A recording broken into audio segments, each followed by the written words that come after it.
পাহাড়ে সবুজ গাছে থোকায় থোকায় ঝুলছে বিদেশি ফল অ্যাভোকাডো। পরিপক্ক ফল গাছ থেকে কয়েকদিনের মধ্যে সংগ্রহ করবেন বাগান মালিক। নির্জন পাহাড়ে বিদেশি এই ফল প্রথমবার দেখে অবাক হচ্ছেন অনেকেই। জানা গেছে চট্টগ্রামের মিরসরাইয়ে প্রথমবারের মতো পশ্চিমা ফল অ্যাভোকাডোর পরীক্ষামূলক চাষ করে সফল হয়েছেন তরুণ কৃষি উদ্যোক্তা মোহাম্মদ ওমর শরীফ। 2022 সাল থেকে গাছে ফলন আসতে শুরু করেছে। আগামীতে তিনি চাষের পরিধি বাড়ানোর পাশাপাশি চারা বাজারজাত করার সিদ্ধান্ত নিয়েছেন।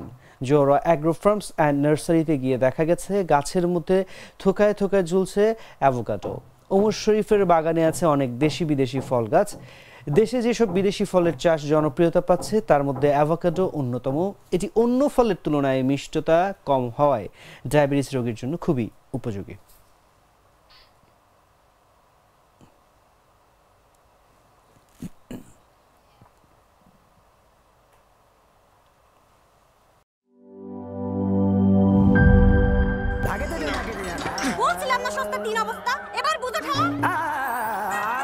ভালো টিউবওয়েল যে কেন কেন না এবার বোঝো মজা। আগেই কইছিলাম দেশের আরএফএল টিউবওয়েল নাও। এবার আর ভুল নাই, আরএফএল ছাড়া উপায় নাই। অল্প চাপে বেশি পানির জন্য আরএফএল।